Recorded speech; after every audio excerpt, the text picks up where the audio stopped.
ketiga yang akan membawakan materi tentang penyebab, motivasi, dan ciri perilaku koruptif. Nama-nama dari kelompok kami, yang pertama adalah Amanda, yang kedua Nurul Aina, yang ketiga Haisen Punema, dan yang keempat saya sendiri Yuda Fabian Kirana. Berikut pemaparan kami. Oke, baik. Adapun yang pertama itu adalah penyebab perilaku koruptif. Perilaku koruptif disebabkan oleh dua faktor. Yang pertama itu faktor eksternal. Faktor internal ini terdiri dari sifat serakah, tamak, dan rakus. Kemudian moral yang lemah, gaya hidup konsumtif, lemahnya kontrol diri, penyalahgunaan wewenang. Jadi dari kesemuanya ini dapat menjadi penyebab utama seseorang untuk melakukan koruptif. Kemudian yang kedua itu faktor eksternal. Di faktor eksternal ada sistem yang lemah, kurangnya pengawasan dari pemerintah sehingga memungkinkan pelaku untuk berbuat korupsi.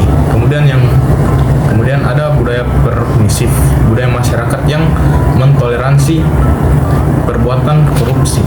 Kemudian yang ketiga, hukum yang tidak tegas. Yang keempat itu kesempatan untuk korupsi. Kemudian yang kelima, kesenjangan sosial dan ekonomi. Kesemuanya adalah faktor-faktor yang membuat seseorang dapat melakukan tindak korupsi. Baik, di sini saya akan melanjutkan materi dari teman saya yang dimana saya akan membahas motivasi perilaku koruptif. Motivasi perilaku koruptif itu terbagi menjadi 5. Yang pertama yaitu keinginan untuk memperkaya diri sendiri. Motif utama perilaku koruptif adalah untuk mendapatkan keuntungan pribadi dan kekayaan. Yang kedua itu meningkatkan kekuasaan dan pengaruh. Koruptif dapat digunakan untuk meningkatkan status sosial, politik, dan pengaruh dalam masyarakat. Yang ketiga itu mempertahankan status KUO. Korupsi dapat dilakukan untuk mempertahankan kekuasaan dan keuntungan yang sudah ada. Yang keempat yaitu balas dendam atau rasa frustasi. Perilaku koruptif mungkin memiliki rasa dendam atau frustasi terhadap sistem atau individu tertentu. Dan yang kelima atau yang terakhir yaitu ideologi atau keyakinan tertentu. Koruptif dapat dilakukan atas dasar ideologi atau keyakinan tertentu seperti nepotisme atau politik uang. Jadi baik, di sini saya akan melanjutkan materi dari teman saya.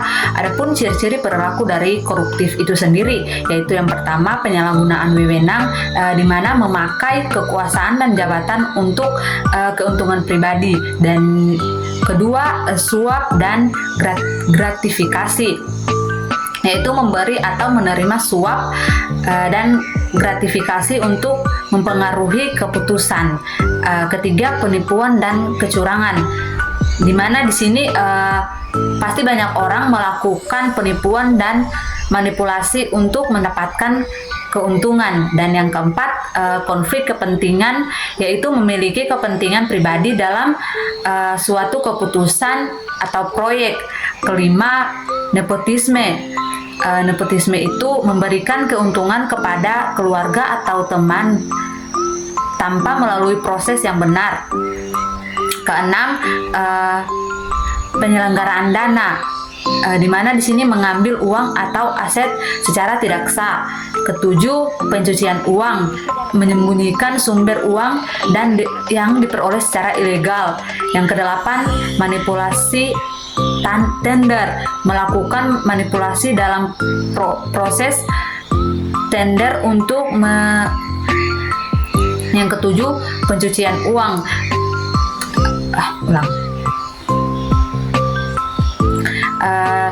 Yang ketujuh, pencucian uang. Di sini di mana menyembunyikan sumber uang yang diperoleh secara ilegal. Yang ketujuh yaitu pencucian uang, di mana di sini pasti banyak orang menyembunyikan sumber uang yang diperoleh secara ilegal. Yang kedelapan, manipulasi tender, melakukan manipulasi dalam proses tender untuk memenangkan proyek. Yang terakhir, yang kesembilan yaitu suap suara, di mana di sini banyak yang memberikan atau menerima suap untuk mempengaruhi pemilihan umum. Perilaku kognitif dapat terjadi di berbagai sektor seperti pemerintahan, bisnis, organisasi, dan bahkan dalam kehidupan sehari-hari. Perilaku ini sangat merugikan masyarakat dan negara karena memperhambat pembangunan, memperburuk kesenjangan, dan merusak kepercayaan publik. Sekian materi dari saya, akan dilanjutkan oleh teman saya. Pencegahan perilaku koruptif. Ada beberapa cara untuk mencegah perilaku koruptif, yaitu 1. Memperkuat sistem dan regulasi, meningkatkan pengawasan, akuntabilitas, dan transparansi dalam sistem dan organisasi. 2. Membangun budaya anti korupsi, meningkatkan kesadaran masyarakat tentang bahaya korupsi dan mendorong budaya yang menjunjung tinggi nilai-nilai integritas. 3. Menegakkan hukum secara tegas, memberikan hukum yang setimpal kepada pelaku korupsi dan memperkuat penegakan hukum. 4. Memperkuat pendidikan anti korupsi, menanamkan nilai-nilai anti korupsi sejak dini kepada anak-anak dan generasi muda. 5. Meningkatkan partisipasi masyarakat, memberikan kesempatan kepada masyarakat untuk terlibat dalam proses pengambilan keputusan dan pengawasan terhadap pemerintah dan organisasi. Dengan upaya bersama dari semua pihak, diharapkan perilaku koruptif dapat diminimalisir dan Indonesia dapat menjadi negara yang bersih dan bermartabat.